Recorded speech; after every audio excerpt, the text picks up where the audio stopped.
Hi friends, ഇന്ന് നമ്മൾ ഉണ്ടാക്കുന്നത് നമുക്ക് പൊറോട്ടയുടെയും അപ്പങ്ങളുടെയൊക്കെ കൂടെ കഴിക്കാൻ പറ്റിയ നല്ല ഈസി ടേസ്റ്റി മട്ടൻ കുറുമയാണ്. ഈ മട്ടൻ കുറുമ ഉണ്ടാക്കാൻ വേണ്ടിയിട്ട് എല്ലോട് കൂടി കഷ്ണങ്ങളാക്കിയ 1/2 കിലോ മട്ടൻ എടുത്തിട്ടുണ്ട്. ഇനി ഇത് വേവിച്ചെടുക്കണം. ഇത് വേവിക്കാൻ വേണ്ടിയിട്ട് ഒരു കുക്കറിലേക്ക് ഇട്ട് കൊടുക്കുകയാണ്. ഇനി ഇതിലേക്ക് വേണ്ട മസാലപ്പൊടികൾ ചേർത്ത് കൊടുക്കാം. നമുക്കിതിലേക്ക് 1 ടീസ്പൂൺ മുളക് പൊടി ഇട്ട് കൊടുക്കാം. ഇനി 1 ടീസ്പൂൺ മല്ലിപ്പൊടി ചേർത്ത് കൊടുക്കാം. പിന്നീട് 1/2 ടീസ്പൂൺ മഞ്ഞൾപ്പൊടി ചേർക്കാം. ഇനി 1/2 ടീസ്പൂൺ കുരുമുളക് പൊടി ചേർത്ത് കൊടുക്കാം.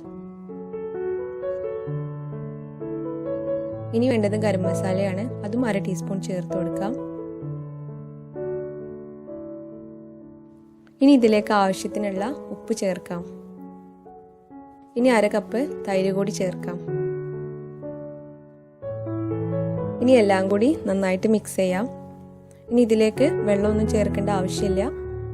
എല്ലാം മിക്സാക്കി കഴിഞ്ഞാൽ നമുക്ക് ഈ കുക്കർ അടച്ചു വെച്ചിട്ട് ഒരു 4 വിസിൽ വരുന്നവരെ മീഡിയം ഫ്ലെയിമിൽ കുക്ക് ചെയ്യാം.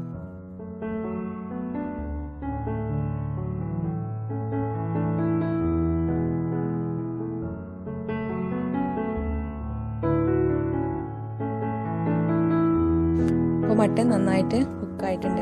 ഇനി ഇതിവിടെ ഇരിക്കട്ടെ. നമുക്ക് കറിക്ക് വേണ്ട തേങ്ങ അരച്ചെടുക്കാം. ഇനി ഈ മിക്സിയുടെ ജാറിലേക്ക് 1 കപ്പ് തേങ്ങ ഇട്ട് കൊടുക്കാം.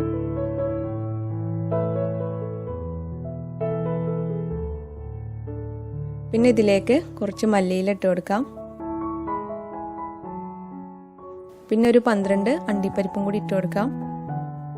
എന്നിട്ട് ആവശ്യത്തിന് വെള്ളം ഒഴിച്ചിട്ട് നന്നായിട്ട് അരച്ചെടുക്കണം. വെള്ളം ഒരുപാട് ഒഴിക്കണ്ട. തേങ്ങ നന്നായി അരച്ചെടുത്തിട്ടുണ്ട്. ഇത് മാറ്റി വെക്കാം. ഇനി നമുക്ക് കറിക്ക് വേണ്ട സവാള വഴറ്റിയെടുക്കണം. അതിന് വേണ്ടിയിട്ട് പാൻ ചൂടാവുമ്പോൾ 2-3 ടേബിൾ സ്പൂൺ ഓയിൽ ഒഴിച്ചു കൊടുക്കാം. ഇനി ഓയിൽ ചൂടാവുമ്പോൾ അതിലേക്ക് 2 മീഡിയം സൈസ് സവാള ചെറുതായി അരിഞ്ഞതിട്ട് കൊടുക്കുകയാണ്. ഇനി ഈ സവാളയിലേക്ക് ആവശ്യത്തിനുള്ള ഉപ്പ് ചേർത്ത് കൊടുത്തിട്ട് നന്നായിട്ട് മിക്സ് ചെയ്യണം. എന്നിട്ട് ഈ സവാള നന്നായിട്ട് വഴറ്റിയെടുക്കാം.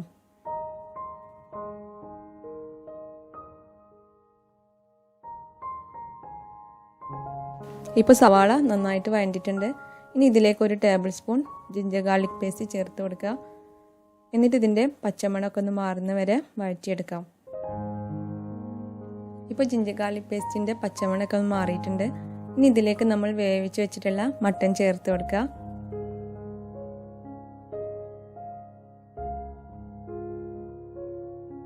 മട്ടൺ ചേർത്ത ശേഷം ഇതെല്ലാം ഒന്ന് മിക്സ് ആക്കിയിട്ട് 5 മിനിറ്റ് മീഡിയം ഫ്ലെയിമിൽ കുക്ക് ചെയ്യാം.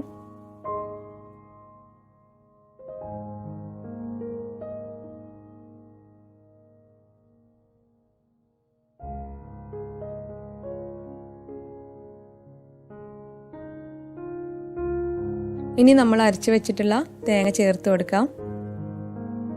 ഇനി എല്ലാം നന്നായിട്ട് മിക്സ് ആക്കിയ ശേഷം ഉപ്പ് നോക്കാം. ഉപ്പ് കുറവാണെങ്കിൽ ആവശ്യത്തിന് ചേർത്ത് കൊടുക്കുക. ആവശ്യത്തിന് വെള്ളവും ചേർത്ത് കൊടുക്കുക. ഇനി ഒരു 5 മിനിറ്റ് കൂടി നമുക്ക് ഈ കറി മീഡിയം ഫ്ലെയിമിൽ തിളപ്പിച്ചെടുക്കാം. കുറച്ച് തിക്കായിട്ടായിരിക്കും ഈ കറി ടേസ്റ്റ് ഉണ്ടാവുക. അതുകൊണ്ട് ഒരുപാട് വെള്ളമൊന്നും ചേർത്തിട്ടില്ല. ഇപ്പോൾ ഈ കറി 5 മിനിറ്റോളം നന്നായിട്ട് തിളപ്പിച്ചിട്ടുണ്ട്. ഇനി ഫ്ലെയിം ഓഫ് ചെയ്യാം. എന്നിട്ട് ഈ കറി ഒരു പാത്രത്തിലേക്ക് മാറ്റാം. ഇനി കറി വറവിടാൻ വേണ്ടിയിട്ട് ഒരു പാൻ വെച്ചിട്ടുണ്ട്. പാൻ ചൂടാവുമ്പോൾ ഇതിലേക്ക് 2-3 ടേബിൾ സ്പൂൺ വെളിച്ചെണ്ണ ഒഴിച്ചു കൊടുക്കുക. വെളിച്ചെണ്ണയിൽ വറവിടുന്നതായിരിക്കും ടേസ്റ്റ്. എണ്ണ ചൂടാവുമ്പോൾ ഇതിലേക്ക് ഒരു 3-4 ചെറിയ ഉള്ളി ചെറുതായി അരിഞ്ഞതിട്ട് കൊടുക്കാം.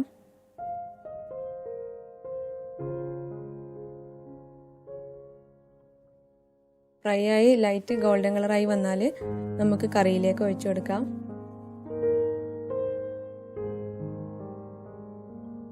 ഈ കറി ചൂടോടെ പൊറോട്ടയുടെ കൂടെ ഒക്കെ കഴിക്കുകയാണെങ്കിൽ നല്ല ടേസ്റ്റ് ആയിരിക്കും. അപ്പോൾ വീഡിയോ ഇഷ്ടമാവുകയാണെങ്കിൽ ലൈക്ക് ചെയ്യാൻ മറക്കരുത് കേട്ടോ. സബ്സ്ക്രൈബ് ചെയ്തിട്ടില്ലെങ്കിൽ ഒന്ന് സബ്സ്ക്രൈബ് ചെയ്യണേ.